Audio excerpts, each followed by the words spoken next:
l'homme peut-il perdre le salut? Oui ou non? Alors, l'explication dans cette vidéo. Likez, partagez, abonnez-vous. Bon. Nous savons que lorsque Dieu a créé l'homme, il a créé parfait, saint, juste. L'homme n'avait pas besoin de salut. Alors lorsque l'homme a péché, c'est alors que l'homme devait chercher le salut. Alors, aujourd'hui, tu peux te dire que tu es un enfant de Dieu, tu es une servante de Dieu, tu es un serviteur de Dieu. Mais, si tu demeures, si tu pêches, sache que tu perds le salut. Si tu ne gardes pas la foi, tu vas perdre le salut que tu as reçu. Le salut que tu as. Si tu ne gardes pas la foi. C'est pourquoi, si nous voyons dans 1 Timothée, chapitre 4, au verset 1er, il nous dit ceci. Mais l'Esprit dit expressément que dans le dernier temps, quelques-uns abandonneront la foi pour s'attacher à des esprits séducteurs, à des doctrines des démons. Donc, apôtre Paul nous a révélé ici que nous, dans les derniers temps, quelques-uns abandonneront la foi. C'est une vérité. Même aujourd'hui, il y a les gens qui abandonnent la foi. La foi qui est l'obéissance à la parole de Dieu. Si tu abandonnes cette foi, tu seras perdu. Il y a les autres qui ont abandonné la foi. Et réellement, ils ont perdu. Ils ont perdu le salut. Si nous revenons dans 1 Timothée chapitre 1er, au verset 18-20. Les commandements que je t'adresse, Timothée, mon enfant, selon les prophéties faites précédemment à ton sujet, c'est qu'après elles, tu combattes un bon combat. Tu combattes un bon combat. Alors il est en train d'exhorter Timothée pour qu'il combatte un bon combat. Pour qu'il garde réellement la foi. Au verset 19. En gardant la foi. Il est en train de l'exhorter. En gardant la foi. C'est-à-dire, Timothée devait garder la foi. Il devait garder la foi pour qu'il se sauve réellement. Et une bonne conscience. Cette conscience, quelques-uns l'ont perdue. Ils ont fait naufrage par rapport à la foi. C'est vrai. C'est une vérité. Si aujourd'hui, tu ne gardes pas la foi, ta conscience devient corrompue. Tu ne gardes pas la conscience et tu ne gardes pas la foi. En tout cas, tu seras perdu. Au verset 20. De ces nombres sont hyménés Alexandre que j'ai livré à Satan afin qu'il apprenne à ne pas blasphémer. Voyez. Alors on a livré ces gens à Satan puisqu'ils ont perdu la foi. Ils n'ont pas gardé la foi. Alors, on les a livrés à Satan pour qu'ils apprennent à ne pas blasphémer. C'est-à-dire ces gens-ci ont blasphémé. Mais apôtre Paul, lui n'a pas blasphémé. Lui, il a gardé la foi. Lui, il a pratiqué réellement la parole de Dieu, la volonté de Dieu. Il est arrivé au bout de sa mission. Mais ces gens-ci, qui menaient à l'exercice, c'était un exemple qu'il a donné, donc ils étaient nombreux. Ces gens-ci, on ne peut pas dire qu'ils n'avaient pas la foi. Ils avaient la foi, mais ils ont abandonné la foi. Ils se sont attachés à des doctrines là qui n'honorent pas Dieu. Et voilà pourquoi ces gens-ci, on les a même cités. Mais pourquoi toi tu te glorifies dans une vie là, tu ne glorifies pas Dieu, une vie de péché, et tu te dis enfant de Dieu, serviteur de Dieu. Au moment où tu pêches, non. Si nous regardons encore dans 2 Timothée, chapitre 4, au verset 6, nous dit ceci. Car pour moi, je sers déjà des libations et le moment de mon départ arrive. Alors il savait déjà, il savait. C'est pourquoi il disait ainsi. J'ai combattu les bons combats, les combats de la foi. Il a combattu les bons combats. J'ai achevé la course. Il a achevé la course. Il a achevé la course, apôtre Paul. Et j'ai gardé la foi. C'est-à-dire, il faut garder la foi. Si tu ne gardes pas la foi, tu seras perdu. Bien que tu étais sauvé, tu dois garder la foi. Si tu ne gardes pas la foi, tu seras perdu. Alors si tu pêches, tu seras perdu, bien que tu aies eu le salut. Alors ne te vante pas seulement en disant non, je suis enfant de Dieu, c'est fini. Non, il faut garder la foi. Il faut avoir l'obéissance à la parole de Dieu. Il faut pratiquer la parole de Dieu. Manifester les œuvres des enfants de Dieu.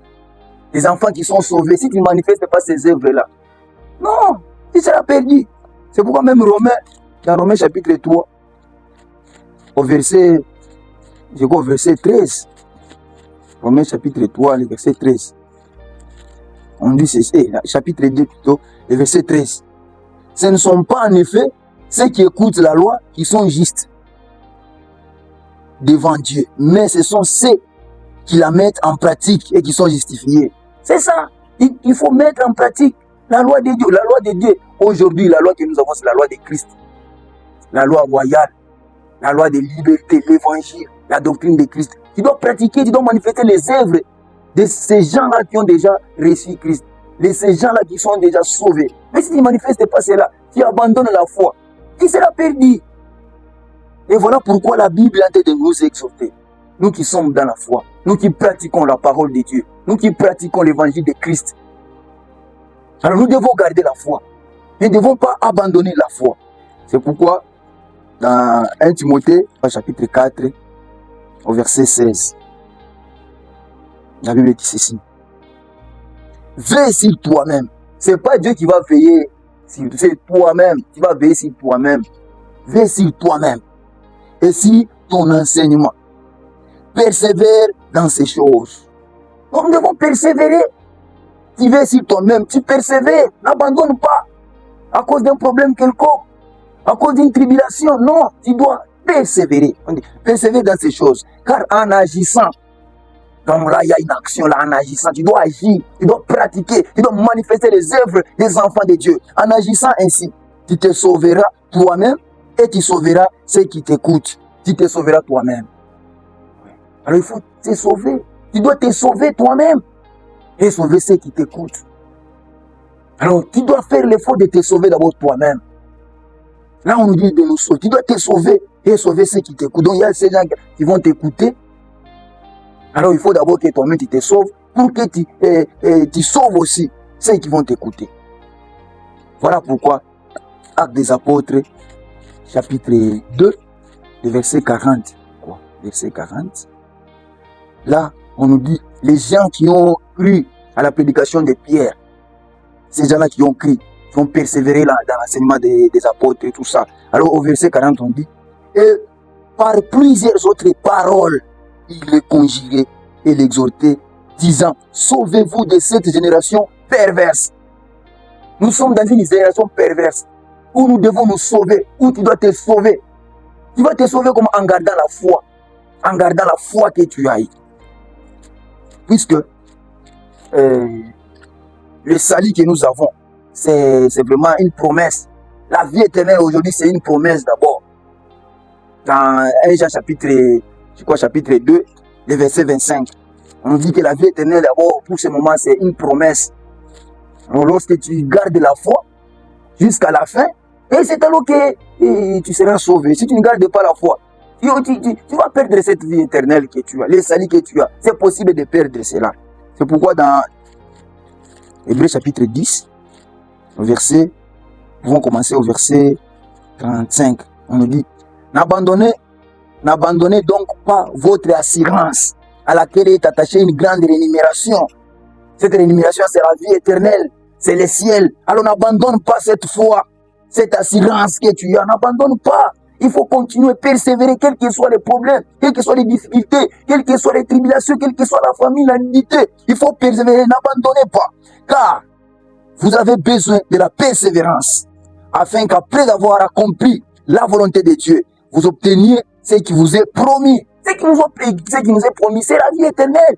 Lorsque nous persévérons jusqu'à la fin, celui qui persévérera jusqu'à la fin sera sauvé.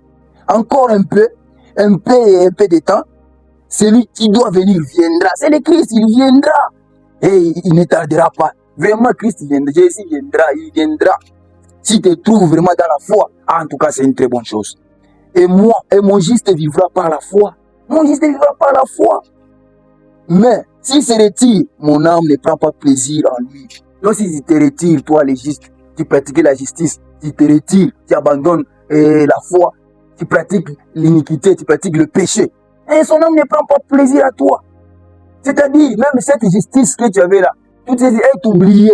Selon Ézéchiel chapitre 18, verset 24. Toute cette justice-là est partie en vain, tout ce que tu as pratiqué là. C'est pourquoi il faut vraiment persévérer. Il faut continuer. Verset 39. Nous ne sommes pas de ceux qui se retirent pour se perdre, mais de ceux qui ont la foi pour sauver leur âme. Il ne faut pas se retirer pour se perdre. Donc, tu peux te retirer pour te perdre. Or, on nous exhorte de ne pas se retirer pour se perdre, mais d'avoir la foi pour sauver l'âme, pour sauver ton âme. Il faut garder la foi. Il faut garder la foi. Il ne faut pas vraiment te retirer pour te perdre. Non, non, il ne faut pas te perdre. Puisque nous avons ici, nous avons eu le salut.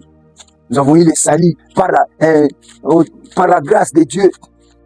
On voit dans Ephésiens chapitre 2, Ephésiens chapitre 2, et au verset 8, on nous dit ceci, au verset 8, car c'est par la grâce que vous avez été sauvés, au moyen de la foi. Et cela ne vient pas de vous, c'est le don de Dieu. C'est vrai, c'est par la grâce que nous sommes sauvés, mais au moyen de la foi. C'est lui qui doit manifester la foi, c'est toi. Tu acceptes la parole de Dieu, tu acceptes l'évangile pour la pratiquer, pour la mettre en pratique. Alors la grâce est là, mais il faut la foi. Nous sommes sauvés vraiment. Il faut la foi vraiment. C'est pourquoi, si tu ne persévères pas, si tu ne gardes pas la foi, vraiment, tu n'auras pas cette promesse de la vie éternelle. Tu n'auras pas cette promesse. Frère, ma soeur, toi qui es en train de me suivre, garde la foi. Ne pratique pas les péchés. Persévère, persévère, persévère jusqu'à la fin. C'est pourquoi l'apôtre Paul, dans 1 Corinthiens chapitre 9, le verset 26-27, il dit, je traite durement mon corps et je le tiens assujetti, de peur d'être moi-même rejeté après avoir péché aux autres. Quand tu peux prêcher aux autres, mais tu te perds. Tu vois? Alors il faut vraiment se donner. Il ne faut pas abandonner la foi. Il ne faut pas abandonner la foi. Il ne faut pas vraiment te retirer pour te perdre. Mais il faut garder la foi. Il ne faut pas abandonner cette foi-là. Il faut persévérer dans ces choses. Et vous voyez même l'apôtre Pierre. Il a manifesté l'hypocrisie. Il était dans le chemin de se perdre. Bien que c'est lui le premier à diriger l'église. Il était le premier. Mais voilà, il était dans le chemin de se perdre. Alors, l'apôtre Paul l'a réprimandé. Il a dit que nous ne sommes pas... Attendez, il y a une phrase que l'apôtre avait dit là-bas.